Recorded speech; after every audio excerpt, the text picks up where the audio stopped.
नमस्कार व्यूअर्स, मैं हूं अमीश देवगन और आप देख रहे हैं न्यूज 18। और आज हमारे साथ बातचीत करने के लिए, संवाद करने के लिए मौजूद है भारतीय जनता पार्टी के नेशनल प्रेसिडेंट, राष्ट्रीय अध्यक्ष जगत प्रकाश नड्डा जी। आपका अभिनंदन है JP Nadda ji, news 18 network पर। लेकिन आज आपके मन में जो सवाल है, खासतौर पर देश की जनता के, उन तमाम सवालों के जवाब जानने का हम प्रयास करेंगे। 5 राज्यों में चुनाव है, हिजाब का विवाद है, इसके अलावा भी महाराष्ट्र की राजनीति इस समय बहुत गर्म है। इसके क्या मायने हैं? मेरे साथ बात करने के लिए जेपी नड्डा मौजूद है। नड्डा जी, आपका अभिनंदन है। 5 राज्यों में चुनाव चल रहे हैं, 4 में भारतीय जनता पार्टी की सरकार है। उत्तर प्रदेश में, उत्तराखंड में, मणिपुर में और गोवा में। पंजाब में आपकी सरकार नहीं है, लेकिन क्योंकि आप सरकार में हैं, आप डिफेंडर हैं। कितना मुश्किल लगता है ये चुनाव, क्योंकि इसको 2024 से पहले सेमीफाइनल भी माना जा रहा है। देखिए, पहली बात तो ये है कि 4 राज्यों में हमारी सरकार है। उत्तर प्रदेश में हमारी सरकार है, गोवा में हमारी सरकार है, उत्तराखंड में हमारी सरकार है और मणिपुर में हमारी सरकार है। 2017 के पहले एक शब्द बहुत चलता था, एंटी इनकम्बेंसी जी।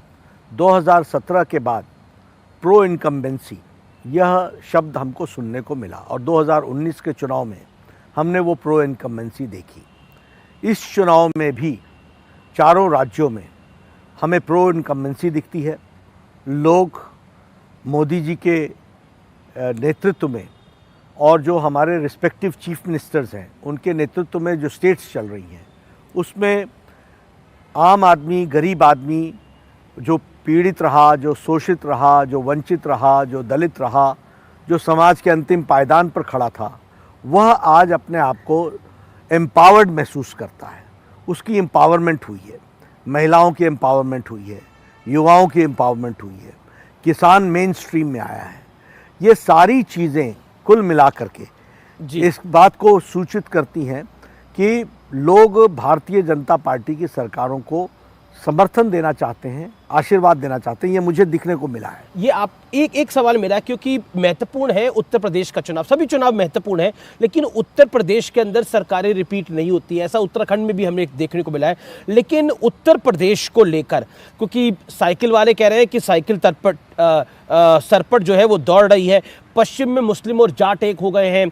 अगर हम पूर्वांचल की तरफ की बात करें, जो चुनाव अब जिस तरफ जा रहा है, बनारस, गोरखपुर की तरफ, वहां पर माना जा रहा है कि राजभर का जो अलायंस है, अखिलेश ने जो राजभर के साथ अलायंस कर रहा है, वो बीजेपी को नुकसान दे रहा है। क्या आपको लगता है कि Akhilesh Yadav has made right choices, यानी उन्होंने अलायंस बेटर करे हैं? मुझे आप तफसील से समय देंगे, मैं इसका जवाब देना चाहता हूँ। देखिए, अखिलेश जी और उनकी पार्टी और उनके पूज्य पिताजी भी एक लंबे समय तक समीकरणों की राजनीति करते रहे, वोट बैंक की राजनीति करते रहे, पोलराइजेशन की राजनीति करते रहे, और उनके दिमाग में ये मैथमेटिक्स है, पॉलिटिक्स। हम उनको बताना चाहते हैं कि समय बदल गया है। अब मैथमेटिक्स नहीं है, ये केमिस्ट्री है। और केमिस्ट्री की दृष्टि से अमीश जी अगर आप देखें तो आप पाएंगे कि उन्होंने 2017 में कांग्रेस के साथ अलायंस किया, 2019 में उन्होंने बीएसपी के साथ अलायंस किया। बड़ा डेडली कॉम्बिनेशन आप लोग बोलते थे, और आप बोलते थे कि इसमें तमाम राजभर भी मिल गए थे, सब लोग मिल गए थे। आप तो प्रभारी थे उत्तर प्रदेश। मैं उत्तर प्रदेश का प्रभारी था, और मैं कहता था दिल थाम के बैठो, एक तरफा फैसला आएगा। और अभी उन्होंने आरएलडी के साथ किया है, जिसकी ताकत भी सीमित है, क्षेत्र भी सीमित है, लेकिन उन्होंने अलायंस किया है। नहीं, मैंने वही बोला कि पश्चिम में आरएलडी, और पूर्वांचल में राजभर और स्वामी प्रसाद मौर्य। मैं यही बता रहा हूँ, ये गलतफहमी में है। नेताओं के मिल जाने से वोटर मिल जाता है, जनता मिल जाती है, ऐसा नहीं होता है। मैं आपको तीनों ही इलेक्शन के रिजल्ट्स बता रहे हैं। बाद में मायावती जी ने और अखिलेश जी ने एक दूसरे के ऊपर दोषारोपण डाला कि नहीं डाला जी। कांग्रेस ने और सपा ने एक दूसरे के ऊपर दोषारोपण किया कि नहीं किया। अब आरएलडी और ये भी चुनाव के बाद एक दूसरे पर दोषारोपण देंगे, क्योंकि नेता मिल गए, पार्टियां मिल गई, वोटर नहीं मिला। और वोटर क्यों नहीं मिला? एक ज़माना था, देखिए, Samajwadi party, Congress party, BSP, ये चुनाव सरपंचों के सर पर लड़ती हैं, चुनाव के ठेकेदारों को सर पर लड़ती हैं। गांव में सरपंच अपना हो गया, वो नीचे वोट दिला देगा, एक समय दिलाता भी था। आज के तारीख में वोटर बड़ा सजग है, वोटर पढ़ा लिखा है, नौजवान पढ़े लिखे हैं, उनको मालूम है उनका अधिकार, और गरीब आदमी अपने वोट को बहुत सही तरीके से प्रयोग करता है, उसको मालूम है कि वह सुरक्षित कहाँ है। इसीलिए ये तीनों चुनाव में इन अलायंसेस के बावजूद राजेंद्र मोदी जी भी हैं, उनका आशीर्वाद है सभी स्टेट्स पर, वोटर अपने आप को सुरक्षित महसूस करता है जी। वोटर ये महसूस करता है कि मोदी जी के रहने से देश सुरक्षित है, और वोटर देश को भी ध्यान में रख करके वोट देता है, प्रदेश को भी ध्यान में रख करके वोट देता है। तो दोनों ही फैक्टर्स में वह अपने आप को एम्पावर्ड महसूस कर रहा है। और इसीलिए मैं कहना चाहूँगा कि वोटर जिस तरीके से नेता सोच रहे हैं अमित जी, वैसे वोटर नहीं सोच रहा है। क्योंकि हम यूपी के संदर्भ में पहले बात कर रहे हैं, तो साइकिल का जिक्र हुआ, क्योंकि अखिलेश यादव कह रहे हैं साइकिल सर पर दौड़ रही है, लेकिन प्रधानमंत्री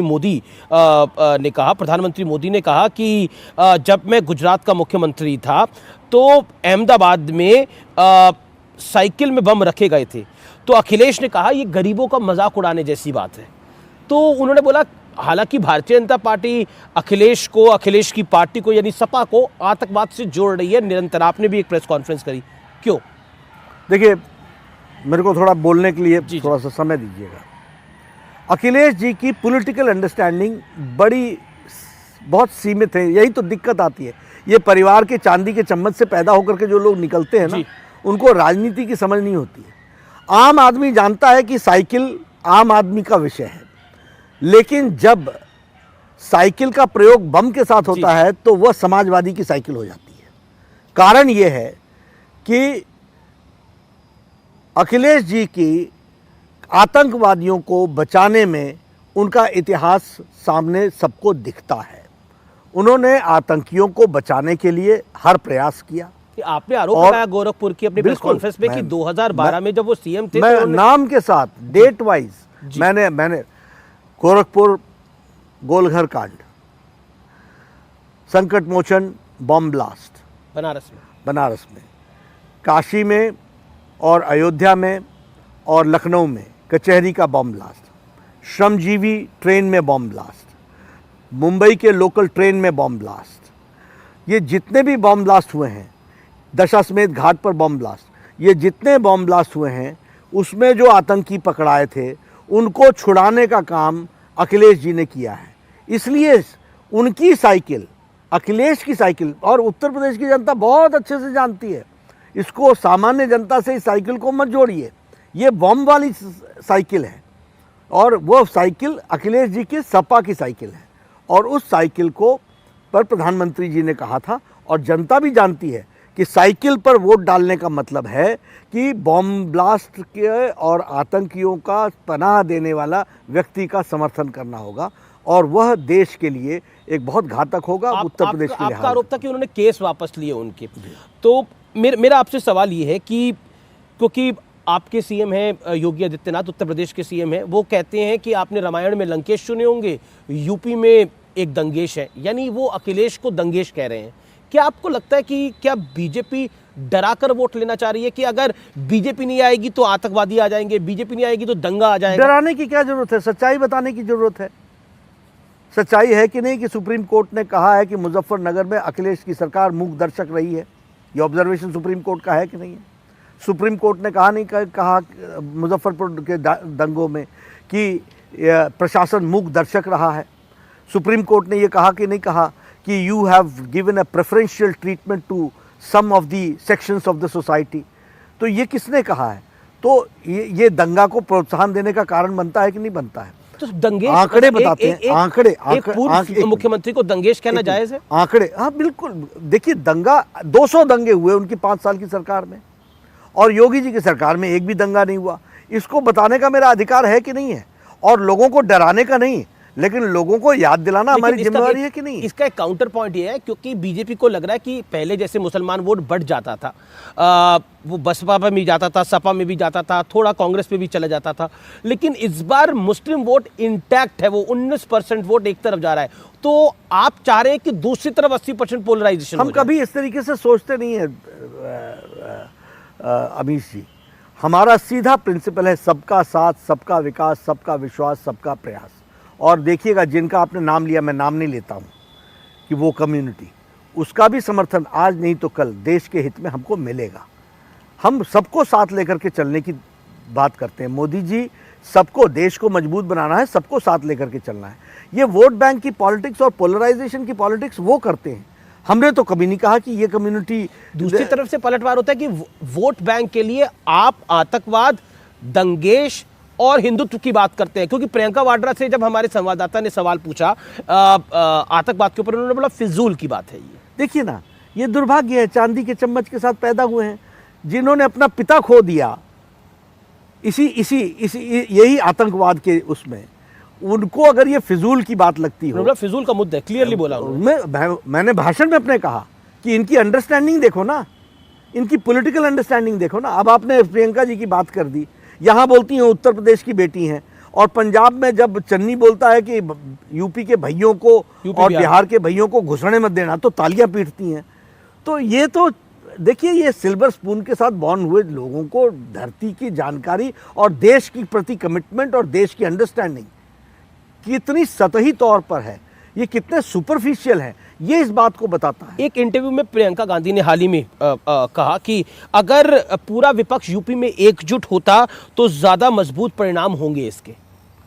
ठीक है ना, अच्छी बात है, हम तो तैयार हैं। आप जब भी आओ, इकट्ठे आओ, जैसे आओ, हमेशा तो आप आते ही हो, तो आप आ जाओ, हमें क्या दिक्कत है। अब तो अरविंद केजरीवाल भी कह रहे हैं कि बीजेपी को रोकने के लिए मैं किसी से भी हाथ मिला सकता हूं। देखिए, हमको बेसिक डिफरेंस समझना पड़ेगा। उन्होंने लखनऊ में इस बात को कहा। हमको बेसिक डिफरेंस समझना पड़ेगा। भारतीय जनता पार्टी सत्ता में इसलिए आती है कि देश की तस्वीर और तकदीर बदले, देश मजबूत हो, ये हमारी विचारधारा है। ये सब लोग इकट्ठे किस लिए हो रहे हैं? इसलिए कि यह देश के साथ कॉम्प्रोमाइज़ करने के लिए तैयार है, ये सबके साथ कॉम्प्रोमाइज़ करने के लिए तैयार हैं, लेकिन कुर्सी इनको चाहिए। तो ये बेसिक आइडियोलॉजिकल प्रश्न पर बहुत बड़ा प्रश्न है, और इस प्रश्न का उत्तर देने के लिए मैं इनको बाध्य करता हूं। और यह चुनाव और उत्तर प्रदेश की जनता, मणिपुर की जनता, गोवा की जनता और हमारे उत्तराखंड की जनता इस बात का जवाब देने के लिए सक्षम है और देगी कि वह देश के लिए खड़ी है, वह इनके निजी स्वार्थों के लिए खड़ी नहीं है। क्योंकि अक़लियतों की बात हो रही है, ऐसा माना जा रहा है कि ओवैसी जब चुनाव लड़ते हैं उसको कहा जाता है वो बीजेपी की बी टीम है, लेकिन ऐसा लग रहा है कि ओवैसी इस बार यूपी में कुछ बड़ा करिश्मा नहीं कर पा रहे हैं, ऐसा ग्राउंड रियलिटी में नहीं दिखाई दे रहा। क्या कहना चाहते हैं? मैंने कहा ना आपको, अभी से हमारे देखने का ये तरीका ही नहीं है। तुम जो करना है करो ना, जिस पार्टी को जो करना है करे, हम सबको एक्सपोज करेंगे। मैं जब प्रियंका पर बोलता हूँ या कांग्रेस पर बोलता हूँ तो मैं केजरीवाल का सहारा नहीं लेता हूँ, और जब मैं केजरीवाल पर बोलता हूँ तो मैं समाजवादी पार्टी का सहारा नहीं लेता हूँ। सबको अकेले अकेले और इकट्ठे निपटने की ताकत भारतीय जनता पार्टी रखती है। चलिए, और निपटने का मतलब वैचारिक दृष्टि से, आइडियोलॉजिकल ग्राउंड पर, हिस्ट्री पर, काम करने के तौर तरीके पर, इस पर। लेकिन ऐसा है कि बीजेपी सबसे तो निपट रही है, लेकिन मायावती जी से क्यों नहीं निपट रही है? मायावती को लेकर बीजेपी खामोश है और मायावती भी बीजेपी को लेकर खामोश है। बिल्कुल नहीं, जिन इश्यूज को बोलना है उनके लिए हम बोल रहे हैं। सपा कह रही है इनके बीच में अंडरस्टैंडिंग है। नहीं, ऐसा कुछ नहीं है। अब देखिए, हम क्योंकि मायावती जी अब हम पंजाब में अकाली दल पर हम नहीं बोले, हम कांग्रेस पर बोले, हम आम आदमी पार्टी पर बोले। जो सामने होता है, उत्तराखंड में हम कांग्रेस पर बोले, हम आम आदमी पार्टी पर नहीं बोले। हम गोवा में हमने आम आदमी पार्टी। तो आप मान रहे हैं कि मायावती की हैसियत नहीं है? नहीं, फाइट में अभी हम समाजवादी पार्टी के साथ चुनाव है और समाजवादी पार्टी के साथ हमारी लड़ाई है, जिसको हम फोकस करते हैं चुनाव में। हर स्टेट में वो अलग अलग होता है, लेकिन मायावती की अपनी ताकत है, क्योंकि और अपनी ताकत के साथ वो खड़ी हैं, क्योंकि उनका जो वोट है, एक मिनट, उनका जो वोट है वो इंटैक्ट है। लेकिन हाँ, निश्चित रूप से लड़ाई हमारी समाजवादी पार्टी के साथ। न्यूज़ 18 को अमित शाह ने, गृह मंत्री ने एक इंटरव्यू दिया और उस इंटरव्यू में उन्होंने बोला कि मायावती की अपनी प्रासंगिकता है और बड़ी संख्या में मुस्लिम बीएसपी के साथ जुड़े हैं, दलितों के साथ मुस्लिम भी बीएसपी के साथ जुड़े हैं। वो सीट में कितना कन्वर्ट होगा वो देखा जाएगा।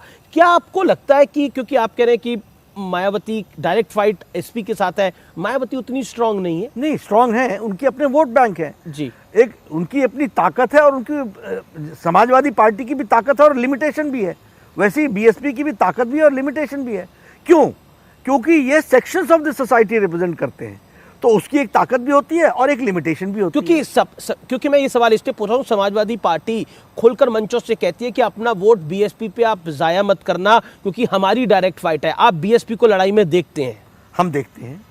हमारा मानना है सभी पार्टियां अपने अपने तरीके से लड़ती हैं और उनकी ताकत है, लेकिन हम सबके साथ लड़ रहे हैं, ये बात पक्की है। जी चलिए, मैं यानी अगर हम देखा जाए तो कहीं आपका सपा के साथ मुकाबला है, कहीं बसपा के साथ मुकाबला है। अब ये सवाल पूछने पे मैं मजबूर हो जाता हूँ, कांग्रेस के साथ यूपी में मुकाबला आप कहाँ देखते हैं? वो कोशिश कर रहे हैं, लेकिन जो उनकी एक्टिविटी है वो अपने आप को खुद क्षीण कर रहे हैं। जी मैं अगले सवाल की तरफ बढ़ता हूँ। क्या भारतीय जनता पार्टी ने 4 चरण के चुनाव के बाद 5वें चरण में स्ट्रैटेजी बदली है? क्योंकि अब प्रधानमंत्री भी खुल के बोल रहे हैं कि आएंगे तो योगी। ये रणनीति में एक बदलाव है बड़ा? कोई रणनीति में बदलाव नहीं है। शुरू से हमने कहा है कि योगी जी के नेतृत्व में हम चुनाव लड़ रहे हैं और अभी तक हम इसी बात को कह रहे हैं और आगे भी हम इसी बात को कहेंगे।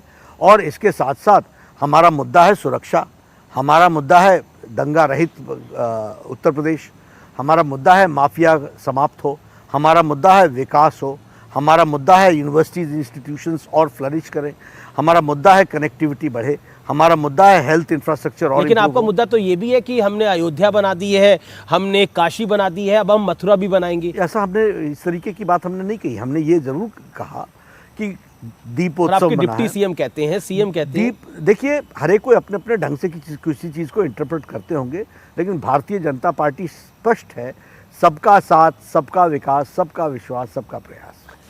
एक सवाल भारतीय जनता पार्टी का, क्योंकि आप भारतीय जनता पार्टी के राष्ट्रीय अध्यक्ष हैं, भारतीय जनता पार्टी का मुसलमानों के साथ रिश्ता क्या है? क्योंकि ऐसा माना जाता है, कई बयान आते हैं, कोई बॉलीवुड का एक्टर बोल देता है, कोई समाज सेवी बोल देता है, पार्टीज बोल देती हैं कि अक़लियतें डरी हुई हैं आपके राज के अंदर, चाहे वो उत्तर प्रदेश हो चाहे वो देश हो। ऐसा बार बार कहा जाता है कि मुसलमान डरा हुआ है।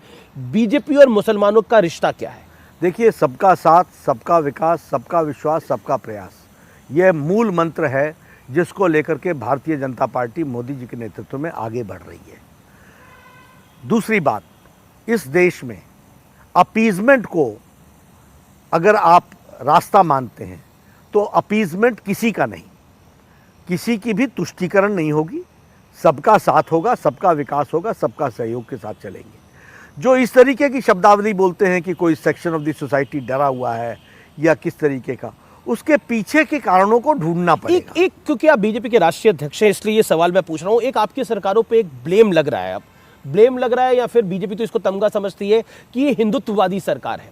ये हिंदुत्ववादी सरकार है, ये राम मंदिर बनाने पे भी इनका जोर है, इनका काशी विश्वनाथ का कॉरिडोर बनाने पे भी जोर है, और ये टीका लगाने में भी घबराते नहीं है। हालांकि 2014 के बाद तो 2019 के बाद तो हमने कई नेताओं को देखा टीका लगाते हुए। क्या कहना चाहते हैं? ये जो देखिए, मुझे लगता है कि यह इशू को डाइग्रेस करने का तरीका है। हमारा मूल मंत्र है सबका साथ, सबका विकास, सबका विश्वास, सबका साथ, सबका प्रयास। इसी बात को लेकर के हम चल रहे हैं। कुछ लोग अगर ये कोशिश करें कि इशू से डाइग्रेस करने की कोशिश करें, ये उनका उद्देश्य। मैं एग्जाम्पल देता हूं इसका आपको, जैसे इलाहाबाद का नाम बदलकर प्रयागराज कर दिया गया, ऐसे कई नाम बदले गए, कई स्टेशंस के नाम बदले गए, मुगलसराय स्टेशन का नाम बदल गया।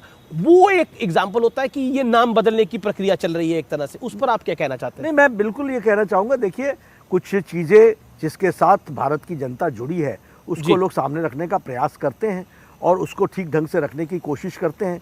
इसका मतलब ये नहीं है कि किसी को हम नीचा दिखाने की कोशिश कर रहे हैं या किसी से हम डाइग्रेस करने की कोशिश कर रहे हैं, ऐसा नहीं है। अभी तक जितने राउंड हुए हैं, बीजेपी का आकलन क्या है आपका? अच्छी तरीके से कंफर्टेबल मेजॉरिटी के साथ भारतीय जनता पार्टी आ रही है। एक आकलन ये है कि अगर हर राउंड में पिछली बारी से 10-10 सीटें कम करके आके तो बीजेपी का नंबर 230-40 के आसपास 300 प्लस जाने वाले हैं। 300 प्लस जाने वाले हैं, यानी आप 325 जो पहला था उसको। और ये जो लोग आकलन लगा रहे हैं जी, ये न्यूमेरिकल लगा रहे हैं, ये केमिस्ट्री नहीं देख रहे हैं। मैं केमिस्ट्री जानता हूं, मैं केमिस्ट्री देख रहा हूं। लेकिन एक बारी बंगाल का भी चुनाव हुआ जहां पर बीजेपी, हालांकि उन्होंने 3 से 77 तक पहुंचे, लेकिन सरकार नहीं बना पाए, तब भी आप कॉन्फिडेंट थे। उत्तर प्रदेश में भी आप कॉन्फिडेंट है। क्या आपको लगता है कि थोड़ा सवालिया निशान उस पर भी है? नहीं, देखिए, बंगाल में हम जितना तेज जा सकते थे हम गए। हमारे पास 3 साल की अवधि थी। संगठन खड़े होने में टाइम लगता है। बंगाल छोटी स्टेट नहीं है, बड़ी स्टेट है। उस स्टेट में अगर हम 3 से 77 जा सकते हैं तो this is the fast which we could go. क्या आपको लगता है बंगाल के अंदर सेकेंड वेव जो कोविड की आई उसने आपको नुकसान पहुंचाया? थोड़ा बहुत निश्चित रूप से कैंपेनिंग में तो असर पड़ा ही पड़ा जी, उसका तो असर पड़ा ही पड़ा। मैं आगे की ओर बढ़ता हूं, महाराष्ट्र की ओर आता हूं। विपक्ष का बार बार आरोप लगाती है कि जहां जहां भारतीय जनता पार्टी की सरकार नहीं होती वहां पर उनके एक्सटेंडेड टूल जैसे income tax, enforcement directorate, ED, CBI ये एक्टिव हो जाते हैं। हाल ही में वहां पर एक मंत्री की गिरफ्तारी हुई है, नवाब मलिक की गिरफ्तारी हो गई है, जिसको लेकर शिवसेना भी एग्रेसिव है, एनसीपी भी एग्रेसिव है और कांग्रेस भी एग्रेसिव है। दोनों ने एक साझा मार्च भी निकाला है। क्या कहना चाहते हैं आप? देखिए, मेरा बड़ा स्पष्ट शब्दों में कहना है, भारतीय जनता पार्टी एनडीए की सरकार मोदी जी के नेतृत्व में सभी इंस्टीट्यूशंस की इंडिपेंडेंस को बरकरार रख करके काम में जुटती है। अब ये किसी को जाति के चश्मे से देखना ये इनकी आदत है, किसी को धर्म के चश्मे से देखना ये इनकी आदत है, ये आरोप लगाने की कोशिश करते हैं। अब आपने एक मंत्री के बारे में कहा कि वो अरेस्ट हुआ, तो अरेस्ट किसी केस के तहत हुआ ना, कोर्ट ने कहा ना कि इनको अरेस्ट कीजिए, कोर्ट ने दिया ना जुडिशियल रिमांड और पुलिस रिमांड, तो कोई ना कोई ईडी रिमांड, ईडी ने डिमांड की तो कोर्ट ने दी ना। जी जी, कोर्ट ने दी। इसके कंटेंट पर क्यों नहीं बोलते? किसी एक आदमी को उनका तो कहना है एवरीथिंग इज फिक्स, कोई इंस्टीट्यूशन अंदर कर देता है। मतलब जब आप चुनाव जीत जाते हो तो ईवीएम बहुत अच्छा है और जब आप चुनाव हार जाते हो तो ईवीएम बहुत गड़बड़ है। ये कौन सा खेल है भाई? ये तो वही वाली बात हो गई कि जब आपके पक्ष में कोर्ट ने किया ना, ईडी इंडिपेंडेंट है, कोर्ट इंडिपेंडेंट है, कोर्ट में ईडी ने केस रखा कि नहीं रखा जी, लेकिन और उन केसेस पर उनको जुडिशियल रिमांड मिली कि नहीं मिली, आप इस कंटेंट पर क्यों नहीं बोलते? क्योंकि एक काउंटर पॉइंट, मतलब जो विरोधी दल नहीं, एक काउंटर पॉइंट ये है कि शिवसेना और आपका जो पुराना सहयोगी शिवसेना है वो कहती है कि बीजेपी के मन में गुस्सा है क्योंकि वो सरकार महाराष्ट्र में नहीं बना पाई, इसीलिए उन्होंने पहले अनिल देशमुख को गिरफ्तार करवाया, अब इनको गिरफ्तार करवा दिया। तो अनिल देशमुख को निकाल लो ना न्यायालय से, दिक्कत क्या है? मना किसने किया है? नवाब मलिक को निकाल लो ना। तो ये भ्रष्टाचार फंसता कहाँ है आकर के? ये why are you not talking on भ्रष्टाचार? वाई आर यू सेइंग कि हमने अंदर किया?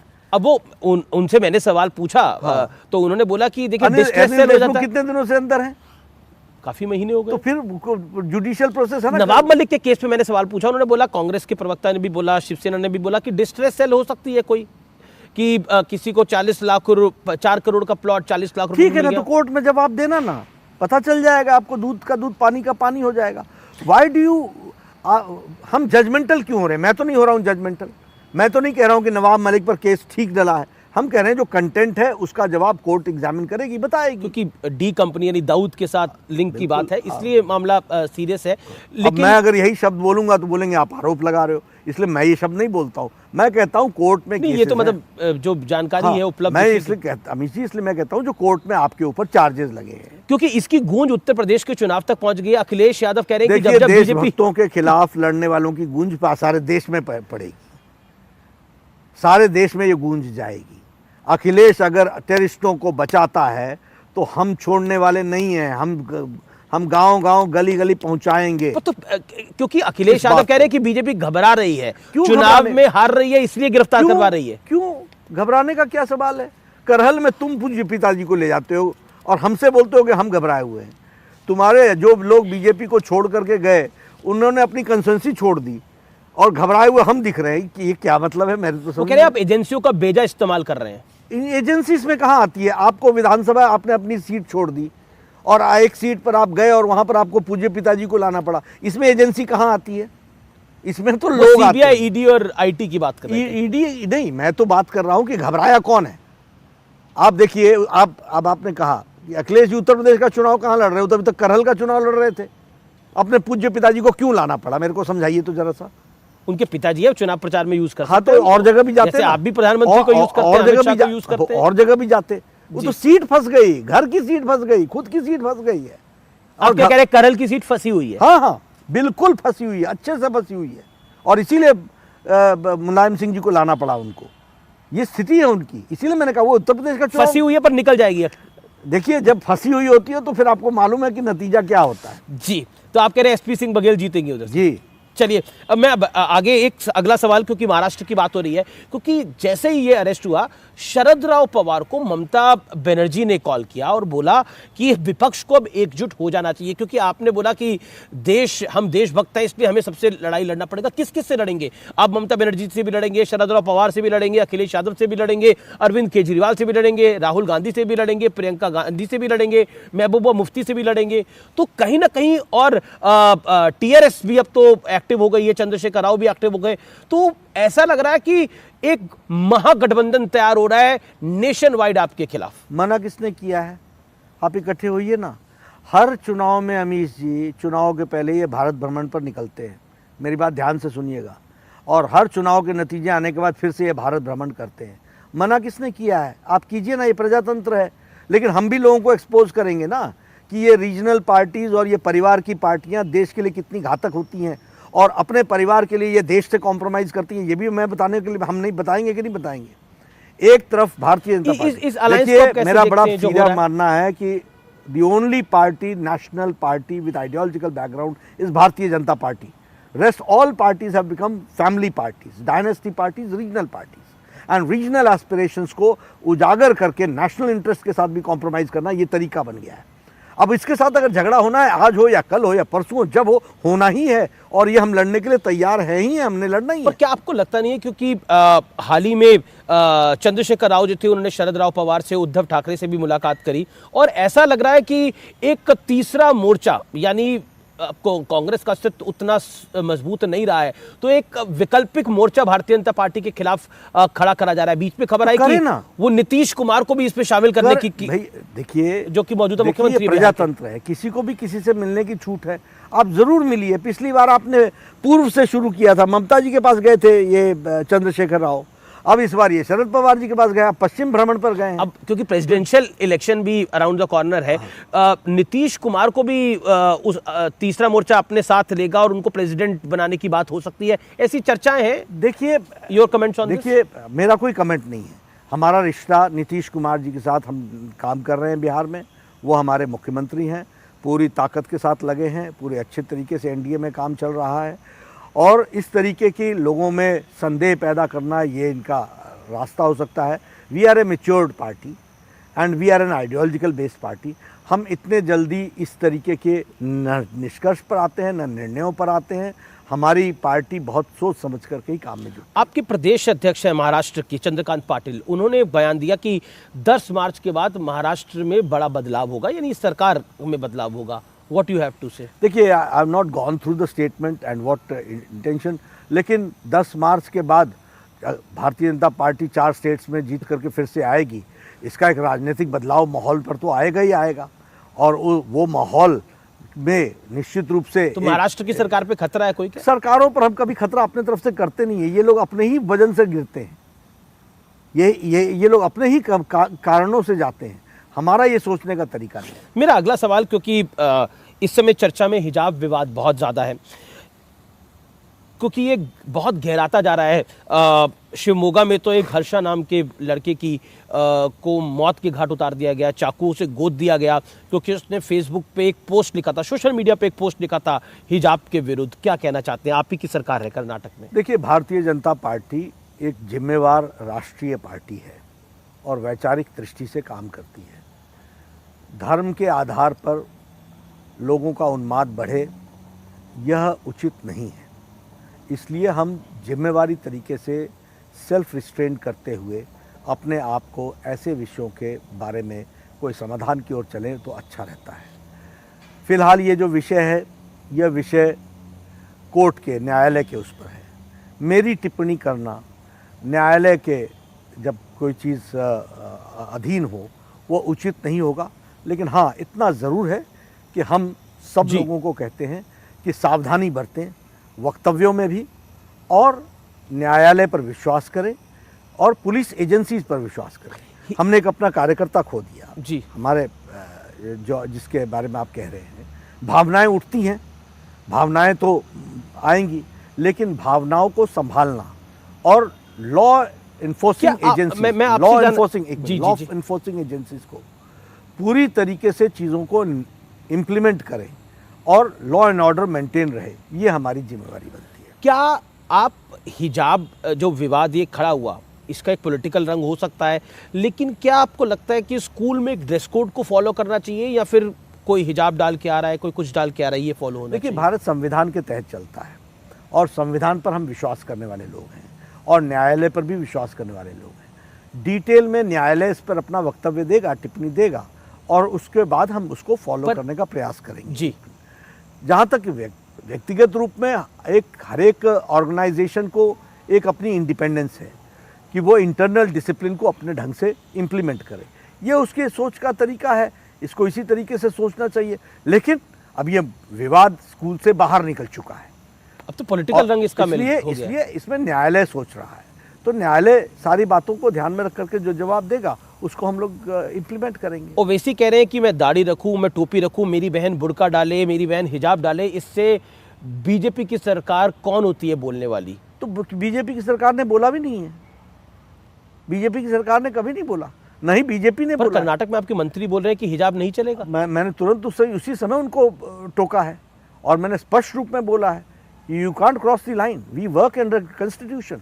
योगी आदित्यनाथ ने कहा कि देश संविधान से चलेगा, शरिया से नहीं चलेगा, गजवाए हिंद का सपना हम कभी पूरा नहीं होने देंगे जब तक बीजेपी शासन में है। इसीलिए हम कह रहे हैं चलेगा किससे? संविधान से चलेगा और संविधान के हम रक्षक हैं। लेकिन इसकी पॉलिटिकल माइलेज बीजेपी लेना चाह रही है, ऐसा विपक्ष आरोप कभी लगा रहा है। नहीं, हमने कहा, देखिए क्योंकि अचानक यूपी के चुनाव में हिजाब की एंट्री हो गई ना। नहीं, हमने थोड़ी ना एंट्री की, हमने कहाँ एंट्री की है? कौन गया हिजाब पहन करके, किसने भेजा उनको, कौन लोग हैं उसके पीछे? आएगी अभी इन्वेस्टिगेशन, इन सब चीजों को निकाल करके लाएगी। पर योगी जी अपनी रैलीज में बोलते हैं, तो आपके मंत्री जाते हैं वो बोलते हैं। एक मिनट, अगर आप टेररिस्टों को छोड़ेंगे अखिलेश जी, तो जेपी नड्डा बोलेगा कि नहीं बोलेगा? You have got control over the action but you have got no control over the मैं तो हिजाब की बात करूं, हिजाब पे आपके नेता पॉलिटिकल रैलीज में बोलते हैं। निश्चित रूप से इसी में से निकलती है ना चीजें। अब जिन्ना लाओगे और हम चुप रहेंगे, ऐसा कैसे चलेगा? अब जिन्ना क्या गलती? उन्होंने तो जिन्ना एक बार ही बोला, तो बीजेपी ने 100 बार ही बोला उसके बाद। देखिए, चावल के एक दाने से पता चलता है चावल की किस्म, राजनीतिक एक हरकत से पता चलता है राजनेता की नीयत, और अगर नीयत पता चलती है तो नीयत नेता की जन जन तक पहुंचाना हमारी जिम्मेवारी है और हम इससे पीछे कभी नहीं हटेंगे, हम बता के हटेंगे। क्या आपको लगता है, क्योंकि हिजाब का जो पूरा विषय है या फिर ओवरऑल जिस तरह से पॉलिटिकल स्टेटमेंट्स दिए जा रहे हैं आजकल, क्योंकि आप राजनीति में एक शालीन भाषा का इस्तेमाल हमेशा करते आए हैं, लेकिन जिस तरह के उन्मादी स्टेटमेंट्स दोनों तरफ से दिए जा रहे हैं, क्या ये जायज़ है पॉलिटिकल? देखिए, उन्मादी स्टेटमेंट्स में हम भारतीय जनता पार्टी ने कोई भी स्टेटमेंट नहीं दिया है जो संविधान के दायरे से बाहर गया है, जो बाउंड्री से बाहर गया है, और बाउंड्री के अंदर खेलना ये तो हमारी जिम्मेवारी है। तो मैं यही कह रहा हूं ना कि देखिए, आप तो अब केजरीवाल, एक मेरा काउंटर क्वेश्चन है कि अब दंगेश कह देना, अखिलेश के 4 यार भ्रष्टाचार, आतंकवाद, एक अखिलेश यादव को आतंकवाद के साथ जोड़ देना, क्या आपको लगता है कि वो एक पॉलिटिकल दायरे में है? बिल्कुल, मैं बता रहा हूं, तारिक कासिम को जी, खालिद तारिक कासिम और खालिद मुजाहिद जी, इन दोनों को, शहाबुद्दीन को, जिस पर आजीवन कारावास का, और ये जो भी सैफ शायद नाम मैं गलत बोल सकता हूँ, अहमदाबाद दंगे में 38 लोग जो पकड़े गए हैं, ये सब लोगों को, इनके पिताजी अखिलेश के साथ फोटो है कि नहीं है? बीजेपी ने ट्वीट किया उसे। ठीक, बीजेपी ने ट्वीट किया। ये सब लोग, ये लोग जेलों में बंद थे कि नहीं? एक एक पर 4 जीवन के लिए आजीवन कारावास हुआ कि नहीं हुआ? अखिलेश जी ने 26 अप्रैल 2012 को इनको छोड़ा है कि नहीं छोड़ा है? तो आतंकवाद को पनाह दे रहे हैं, ये बात गलत कहाँ है? ये संविधान और बाउंड्री के बाहर कहाँ है? और मैं एक बार नहीं बोलूँगा, 100 बार बोलूँगा, जनता को बताऊँगा कि एक मुख्यमंत्री ईश्वर की शपथ लेता है कि संविधान की रक्षा करेगा, और वही मुख्यमंत्री ईश्वर की शपथ लेकर के आतंकवादियों की रक्षा करता है। तो यह तो जनता को बताना, उत्तर प्रदेश की जनता को बताना हमारा काम है। अगर वो मुजफ्फरनगर के मुख्य अभियुक्त को प्लेन से बुला करके अपने घर में दावत देकर बिरयानी खिलाते हैं, तो अखिलेश जी को हम ये जनता के बीच में ले जाने से हम कतई नहीं छोड़ने वाले हैं। और ये जो लोग दंगई हैं उनका साथ अखिलेश जी के साथ है, जो लोग आतंकवादी हैं उनको साथ अखिलेश जी ने दिया है। ये बात ब्लैक एंड व्हाइट में मैं बोलता हूँ और ये सच है। रणदीप सुरजेवाला ने ट्वीट करके कहा कि प्रधानमंत्री मोदी प्रचार में लगे हैं और वहां हमारे नागरिक फंस। आप बताइए अफगानिस्तान से कौन लेकर के आया सबको? आप बताइए सीरिया से कौन लोगों को लेकर के आया? आपको दिक्कत ये हो रही है कि मोदी जी प्रचार भी देख रहे हैं और देश भी देख रहे हैं।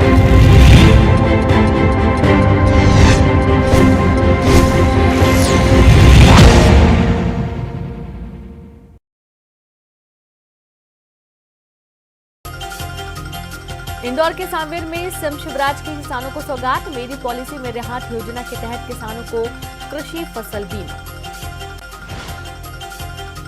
वहीं पूर्व विधायकों को सुविधाओं का मामला, बीजेपी कांग्रेस की अपनी अपनी राय, पूर्व विधायकों को परिस्थिति के हिसाब से मिलनी चाहिए सुविधाएं। नरोत्तम मिश्रा ने किया दतिया दौरा, पीताम्बरा पीठ पर पहुंचकर मां बंगलामुखी देवी के दर्शन। गर्ल्स कॉलेज में आयोजित करियर मेले का शुभारंभ, कहा सबको मिले रोजगार, यही हमारा प्रयास। हरदा में कांग्रेस ने शुरू की घर घर चलो अभियान, कांग्रेस के प्रदेश सह प्रभारी सीपी मित्तल कार्यक्रम में हुए शामिल, लोगों की सुनी समस्याएं। सागर में बीजेपी के समर्पण निधि अभियान की समीक्षा, प्रभारी मंत्री अरविंद भदौरिया ने की बैठक, जिले में 4 करोड़ राशि हुई है एकत्र। भोपाल के छात्र आत्रेय श्रीवास्तव यूक्रेन में फंसे, पीएम मोदी से लगाई मदद की गुहार, वीडियो किया जारी। वहीं यूक्रेन में मंदसौर के कई छात्र फंसे, सचिन प्रजापति गुरेसी के परिजन परेशान, दूतावास ने सुरक्षित वापसी का दिया है भरोसा। पीएससी द्वारा लोक अभियोजन अधिकारियों की भर्तियों का मामला, भर्तियों में 27% ओबीसी आरक्षण को जबलपुर हाईकोर्ट में चुनौती, सुनवाई के बाद सुरक्षित फैसला। ग्वालियर में न्यूज 18 की खबर का बड़ा असर, जयरोग अस्पताल में जिंदा मरीज को मृत बताने के मामले की होगी जांच, अधीक्षक ने 3 डॉक्टरों की बनाई थी। यूक्रेन में फंसी एमबीबीएस की छात्रा की मां के साथ ठगी, आरोपी को विदिशा पुलिस ने गुरुग्राम से किया गिरफ्तार, पीएमओ कार्यालय का कर्मचारी बनकर ठगे थे 42,000। इंदौर में शिकंजे में नकली जमानत दिलाने वाला गिरोह सरगना समेत 3 आरोपी गिरफ्तार, फर्जी डॉक्यूमेंट्स के जरिए कराते थे जमानत। धार में दोहरे हत्याकांड में कोर्ट ने सुनाया फैसला, 8 दोषियों को आजीवन कारावास, दूसरे पक्ष के 10 दोषियों को 10-10 साल की सजा। सतना पुलिस ने अंधे कत्ल का किया खुलासा, प्रेमिका के पिता समेत 11 लोग गिरफ्तार, पहाड़ी पर मिली थी युवक की लाश। बेमेतरा के बेसिक स्कूल मैदान गांधी भवन में दिव्यांग युवक युवती परिचय सम्मेलन का आयोजन, जिले भर से दिव्यांगों ने लिया हिस्सा, 6 जोड़ी युवक युवती विवाह के लिए तैयार। इस दौरान नगर पालिका अध्यक्ष, चाइल्ड लाइन और समाज सेवी रहे मौजूद। बेमेतरा में एएसपी पंकज पटेल ने किया सिटी कोतवाली का परेड और वार्षिक निरीक्षण, कानून और सुरक्षा व्यवस्था को रखते हुए बेहतर पुलिसिंग के निर्देश। बेमेतरा में चरम पर चोरी की घटनाएं, कोतवाली से लगी दुकान सहित 4 दुकानों का ताला टूटा, मेडिकल स्टोर से नकदी सहित सामान पार, गश्ती चौक में भी मोबाइल दुकान में चोरी, सीसीटीवी में दिखे 2 आरोपी। बेमेतरा में चदनू पुलिस ने 14 महीने के मासूम को कुल्हाड़ी से वार कर हत्या करने वाले आरोपी पिता को किया गिरफ्तार, आरोपी हत्या करने के बाद खुद ही चला गया था थाना, पत्नी पर शक के कारण मासूम की हत्या। कवर्धा में नाबालिग के अपहरण का आरोपी गिरफ्तार, 1 साल पहले नाबालिग को भगा ले गया था, तलाश के बाद तेलंगाना में होने की जानकारी मिली थी, आरोपी और पीड़िता को बरामद किया गया। ऑनलाइन ठगी का एक आरोपी गिरफ्तार, करीब 6 लाख ठगी के आरोपी को अलवर राजस्थान से किया गया गिरफ्तार, महिला को कॉल कर ऑनलाइन धोखाधड़ी से की थी 6.25 लाख की ठगी। कवर्धा में कोरोना के 5 नए संक्रमित मरीज मिले, 902 लोगों का हुआ था टेस्ट, 25 मरीज स्वस्थ होकर डिस्चार्ज, एक्टिव केस की संख्या घटकर 44 पर आई। सीएम भूपेश बघेल ने ओडिशा के पूर्व मुख्यमंत्री हेमानंद बिस्वाल के निधन पर जताया गहरा शोक, परिजनों के प्रति प्रकट की संवेदना, दिवंगत आत्मा की शांति के लिए ईश्वर से प्रार्थना। यूक्रेन के कीव में फंसी जांजगीर चांपा की छात्रा निहारिका के साथ छत्तीसगढ़ और मध्य प्रदेश के 5 और छात्र मौजूद, वापसी के लिए सरकार से अपील। राजनांदगांव के 4 बच्चे यूक्रेन में फंसे, सरकार से लगाई मदद की गुहार, बंकर में छात्रों ने ली है शरण। मुंगेली के लोरमी इलाके के 5 छात्र यूक्रेन में फंसे, कीव शहर से छात्र गणेश यादव ने परिजनों को बताया हॉस्टल के बंकर में 2 दिनों से छिप कर रह रहा है। जशपुर में मुख्यमंत्री सुपोषण अभियान का दिख रहा असर, 2.5 साल में 15,341 में से 5,784 बच्चे हुए पोषित, अभी भी करीब 10,000 से अधिक बच्चे कुपोषित। बालोद के निपानी में ग्रामीणों के 1.5 करोड़ की राशि गबन का मामला, सीईओ और अध्यक्ष ने ग्रामीणों के साथ की बैठक, खाता धारकों के पैसे लौटाने का दिया भरोसा। मां के निधन के बाद 17 वर्ष बाद बेटे को मिलेगी अनुकंपा नियुक्ति, हाईकोर्ट के चीफ जस्टिस की बेंच ने सुनाया फैसला, छत्तीसगढ़ राज्य ग्रामीण बैंक को दिया नियुक्ति का आदेश। बिलासपुर कलेक्टर को हाईकोर्ट से अवमानना का नोटिस, सेना के रिटायर्ड हवलदार के जमीन के मामले पर कार्रवाई न करने का मामला, कोर्ट ने मांगा जवाब।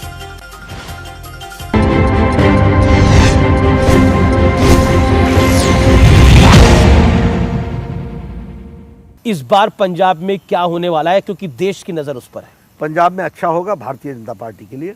भारतीय जनता पार्टी को पहली बार स्कोप मिला है बढ़ने का, इसलिए पार्टी की दृष्टि से मैं कहूं तो अच्छा रहेगा।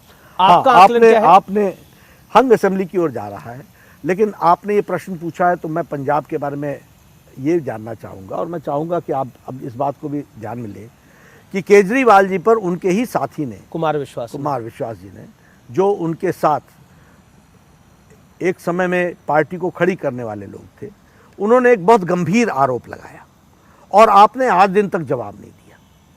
ये क्या बताता है? उन्होंने तो बोला मैं स्वीट टेररिस्ट हूँ। हाँ बिल्कुल, मैं स्कूल बनाने वाला स्वीट टेररिस्ट हूँ। ये प्रश्न का विकास करने वाला स्वीट प्रश्न का टेररिस्ट उत्तर कहाँ है? प्रश्न ये है कि क्या तुमने कभी किसी टेररिस्ट ग्रुप के साथ मीटिंग की है? क्या तुम्हारी फंडिंग टेररिस्ट ग्रुप के द्वारा हो रही है? आप कह रहे हैं सिटिंग सीएम पर ये उसने टेररिस्ट ग्रुप के साथ मीटिंग करी है? ये हम नहीं कह रहे हैं, ये उनके साथियों ने कहा है, ये आरोप है कुमार विश्वास। हाँ, ये नो क्यों नहीं कह रहा है केजरीवाल? आज दिन तक नो क्यों नहीं कहते हैं? और फिर आप बोलोगे कि हम उनको संविधान के दायरे से बाहर खींच रहे हैं। हम कहाँ खींच रहे हैं? केजरीवाल कह रहे हैं कि सब लोग मिल गए हैं, सब मिले हुए हैं, इस वजह से इस तरह का पूरा आडंबर लास्ट के 3 दिन में रचा गया, जिससे आम आदमी पार्टी को बड़ा नुकसान हो जाए। ये देखिए, आप नुकसान क्यों हो रहा है? इसलिए हो रहा है कि आप चुप बैठे हैं। आप बता दीजिए ना कि आपको टेररिस्ट फंडिंग नहीं हुई है। आप क्यों नहीं कहते हैं कि आपका कोई आतंकवादी ग्रुप से कोई समझौता नहीं हुआ, कोई बातचीत नहीं हुई, कोई कभी मीटिंग नहीं हुई, आप किसी के टेररिस्ट के घर ठहरे नहीं हैं? ये बोलने में आपको दिक्कत क्या होती है? मेरा अगला सवाल आपसे ये है कि केजरीवाल के लिए तो आपने जो बोला वो बोला, लेकिन पंजाब में आपने बोला हंग असेंबली हो सकती है। अगर हंग असेंबली होती है तो क्या आप अकाली दल के साथ जा सकते हैं? और क्योंकि इस बार 5 कॉर्नर फाइट है, क्योंकि पंजाब के अंदर कई दल हैं, तो आप उसके मद्देनजर क्या आकलन देना चाहेंगे? अभी तो हाइपोथेटिकल होगा कहना, नतीजे कैसे आएंगे उस पर डिपेंड करेगा, और ये फैसला हम नहीं, हमारी पार्लियामेंट्री बोर्ड करती है। सभी वरिष्ठ नेता हैं, उन लोग मिलकर के सारी बातों को तय करेंगे, लेकिन हमारी प्रायोरिटी इस वक्त पार्टी का विस्तार करना है। क्या आपको लगता है कि गोवा और उत्तराखंड में आम आदमी पार्टी आपका खेल बिगाड़ सकती है? बिल्कुल नहीं, रही नहीं कहीं, नतीजे आपको बता देंगे। देखिए, एडवर्टीजमेंट पे पैसा खर्च करके बड़े बड़े पोस्टर लगाने से लोगों के दिल में नहीं उतरते हैं जी। दिल में उतरने के लिए बड़ी मेहनत करनी पड़ती है और उसके लिए बहुत काम करना पड़ता है। उत्तराखंड में और गोवा में भारतीय जनता पार्टी नीचे तक पार्टी को मजबूती के साथ आगे बढ़ी है और जनता की सेवा की है, इसलिए दोनों जगह हमको आशीर्वाद मिलेगा। जी, क्या आपको लगता है कि हाल फिलहाल के अंदर जिस तरह से पॉलिटिकल डेवलपमेंट्स हुई हैं, ख़ासतौर पर देश के अंदर, और जिस तरह से हमने नॉन इलेक्शन स्टेट्स में भी कई तरह की मूवमेंट्स को देखा है, क्या आपको लगता है कि भारतीय जनता पार्टी के लिए 2024 में जो 2024 से पहले ये चुनाव जीतने बड़े महत्वपूर्ण हैं? देखिए, आपने शुरू में ही कहा ये सेमीफाइनल है जी, और मैं इस शब्दावली का ही विरोधी रहा हूँ शुरू से। No match is semifinal and no match is final. Every match is a different match all together. इसलिए 2022 में हम पूरी ताकत के साथ लड़ रहे हैं, लेकिन इसका ये बड़ा महत्वपूर्ण होगा 2024 के लिए। 2024 अलग ढंग से लड़ेंगे और ढंग से लड़ेंगे, ये भी जीतेंगे वो भी जीतेंगे। क्योंकि और आपको मैं बता दूं, हर स्थिति में हमको उसका ही उत्तर देना पड़ता है। और भारतीय जनता पार्टी अगर उत्तर प्रदेश में चुनाव लड़ रही है तो उत्तर प्रदेश के उत्तर के साथ लड़ रही है। अगर उत्तराखंड में चुनाव लड़ रही है तो उत्तराखंड के प्रश्नों के साथ उसको उत्तर देते हुए चुनाव लड़ रही है। अगर मणिपुर में चुनाव लड़ रही है तो मणिपुर के प्रश्नों का उत्तर देकर के चुनाव लड़ रही है। और ये कुल मिलाकर के प्रधानमंत्री जी का इम्पैक्ट सारे देश में और सारे प्रदेशों पर है ही है। उसका हम लाभ लेना, उसका उपयोग करना, और वो जनता के दिलो दिमाग में उतरा हुआ है, इसमें दो राय कहाँ है। और उसका उपयोग करना ये हमारी जिम्मेदारी है जी। क्योंकि उत्तराखंड के संदर्भ में अगर मैं बात करूं तो वहां पर भी कोई सरकार रिपीट नहीं हुई है। इस बार आपको क्यों कॉन्फिडेंस है कि आपकी सरकार रिपीट होगी? आपने तो 3-3 मुख्यमंत्री बदल दिए वहां पर। हाँ बदले, लेकिन स्थिरता लाई ना, विकास किया ना। आपको 12,000 करोड़ रुपए खर्च करके 4 धाम सड़क बन रही है ना, बनी है ना, विकास हो रहा है ना। अगर उत्तराखंड में इंस्टीट्यूशंस आई कि नहीं आई? अगर उत्तराखंड में नंबर कम रह जाता है तो हाँ। क्या अगर रहता ही नहीं है, आ ही रही है, ठीक ठाक आ रहे हैं, अच्छे से आ रहे हैं जी। मेरा बिल्कुल हम आखिरी दौर में महत्वपूर्ण सवाल एक ये है कि देश में इस समय एक तो हिजाब का विवाद चल रहा है, दूसरी तरफ जिस तरह की एक बयानबाजी चलती है और एक पोलराइजेशन का माहौल देखने को मिलता है। और विपक्ष ये आरोप लगाता है कि हर चुनाव से पहले अगर तालिबान होता है तो तालिबान में भी हिंदू मुसलमान होना शुरू हो जाता है। उस पर आप क्या कहना चाहते हैं? क्योंकि छत्तीसगढ़ के कवर्धा में भी कुछ दंगे फसाद हुए और वहां के मुख्यमंत्री भूपेश बघेल ने भी बोला कि जहां आरएसएस और बीजेपी आती है वहीं ये पूरा गेम शुरू हो जाता है। ऐसा नहीं है। देखिए, ये शब्द आप बोल रहे हैं धर्म का नाम लेकर के, मैं नहीं बोल रहा हूँ। ये बार बार ये धर्म लाने का काम ये लोग करते हैं। हमारी शब्दावली क्या है? राष्ट्रवाद। देश की मजबूती के प्रश्नों पर हम हमेशा अनकॉम्प्रोमाइजिंग रहते हैं और वो किसी धर्म से नहीं जुड़ता है। हम सब धर्मों को सम्मान से इज्जत दे करके करते हैं, लेकिन नेशनल इंटरेस्ट के साथ जो व्यक्ति कह रहा हूँ मैं, समुदाय नहीं कह रहा हूँ, धर्म नहीं कह रहा हूँ, जो व्यक्ति राष्ट्रवाद के विषय के साथ कॉम्प्रोमाइज़ करता है और जो पार्टी कॉम्प्रोमाइज़ करती है उसको एक्सपोज करना हमारा काम है। और ये बहुत बारीक डिफ्रेंसिएशन होता है। इस बारीकी डिफ्रेंसिएशन को संभल करके, इसीलिए मैं शब्दों को चयन करते समय बहुत सोच करके बोल रहा हूँ। कन्वर्जन को लेकर छत्तीसगढ़ में काफी बड़ा मामला एक चल रहा है जिसमें बीजेपी भी वहां पे काफी कुछ बोल चुकी है, उस पर आप क्या कहना चाहते हैं? देखिए, मेरा ये कहना है कि इन सब चीज़ों के धर्म परिवर्तन को सब चीज़ों के बारे में कानून है, नियम है, न्यायालय है, उनके दृष्टि से वहां के बीजेपी का यूनिट कहता है कि कांग्रेस की सरकार मदद कर रही है।